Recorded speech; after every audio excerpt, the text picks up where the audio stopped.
Hello, and thank you for joining us for 30 Days of Native American Heritage Month. My name is Marissa, and today I am going to give you some film recommendations. First up has to be Reservation Dogs. It is not a film, it's a TV show on FX. It just started airing this past August, and I cannot say enough good things about it. It is written by Sterling Harjo of the Seminole Nation and Taika Waititi, and it has an all-Indigenous cast and creative team, and it was shot entirely in the Muskogee Nation in Oklahoma. It follows 4 Indigenous teenagers in Oklahoma after one of their friends has died, and they are all trying to escape the res and move to California. It is funny, it is sad, the acting is amazing, it is beautifully shot, it is an intimate portrait of dispossession and friendship, and I truly cannot recommend it enough. So I cannot talk about Native films without mentioning the 1998 film Smoked Signals. It is a beloved classic for a reason. It was even selected in 2018 for preservation in the US Film Registry for being culturally, historically, or aesthetically significant.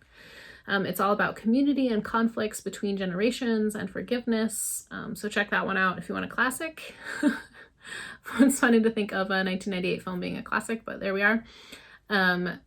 It was directed by Chris Eyre, whose other films aren't as well known, but are also worth checking out. Skins came out in 2002. It is a family drama about 2 brothers, alcoholism, despair. It's also worth checking out.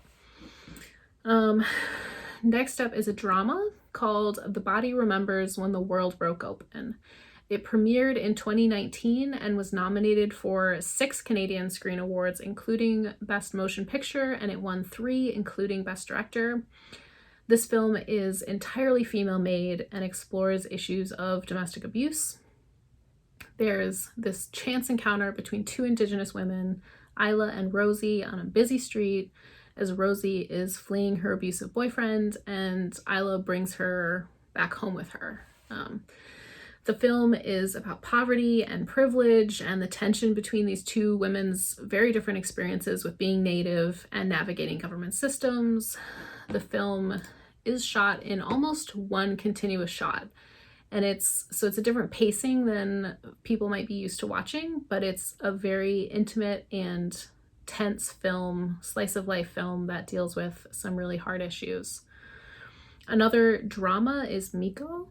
It was released in 2015 by Sterling Harjo, who did Reservation Dogs. It follows Mikko, who has just been released from a 19 years prison sentence for killing his cousin in a drunken brawl. He hopes to reconcile with the family, but he's really not welcome. He has nowhere to go. He's taken in by an old friend who is staying at a homeless camp, but he starts having issues with the camp leader, Bill, who he starts to suspect is a witch or a demon.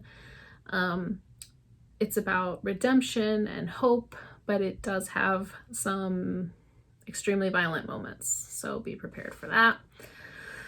A new movie that just premiered this year is called Night Raiders.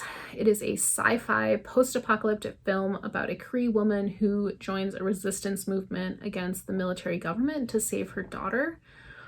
This film really highlights the importance of Native people being able to tell their own stories. This film is about a child stolen from her mother and obviously draws on Canada's and the US's ugly colonial legacy of residential schools.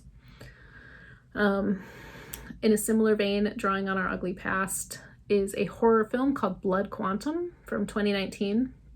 Blood quantum is the term that's rooted in eugenics and that measured what percent Native American blood a person had.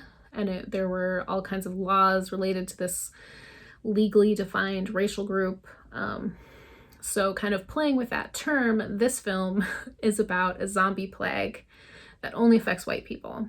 And it really plays with the concept of belonging and identity. Even though it's really about zombie, it's about intergenerational trauma and oppression, self-hatred, anger. So it's an interesting one. Completely shifting gears, I also want to mention the Cherokee word for water, which is a 2013 film biopic following Wilma Mankiller's journey to becoming one of the first modern female chief of the Cherokee Nation.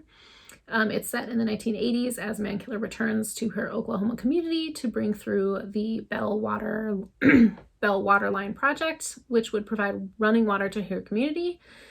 Even though this is set in the 80s, it is still an incredibly relevant topic, as many Native communities still lack access to clean drinking water today.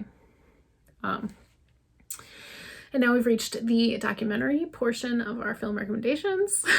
First, I want to mention Sweetheart Dancers. It is a short documentary from 2019. It's only like 14 minutes long. It follows Sean and Adrian, a two-spirited couple determined to change the rules of the Sweetheart Dance, which is a dance contest often held at powwows. And the dance had been restricted to only male-female partners, which the gender binary and homophobia are really products of colonialization and residential schools. So this film is kind of a glimpse at the battles that Indigenous Two-Spirit youth are fighting to decolonize gender and expression. Angry Nook is a 2016 documentary about the Inuit people and the importance of seal hunting. Seal hunting has a really central role in these communities, both as revenue from skins, for food, as a needed survival in a harsh landscape. And this is all about the negative impact of the international campaigns against seal hunting. It will definitely challenge you, potentially make you rethink some things, so worth a watch. In a similar vein to food security is the documentary Gather from 2020. It is an intimate portrait of the movement to reclaim spiritual, political, and cultural identities. It follows 4 members of different tribes working to reclaim and preserve cultural traditions around food and to heal from intergenerational traumas. It weaves personal stories and archival footage to kind of contextualize continued violence against Native Americans. It's about produce and agriculture and the differences between buffalo and beef and salmon fishing and restoring traditional foodways. And it is definitely worth a watch. So that is a small sample of what is out there at the moment. If you have a favorite Indigenous film or a TV show that you love, please help other people find it and drop it in the comments. Thank you so much. Have a good one. Bye.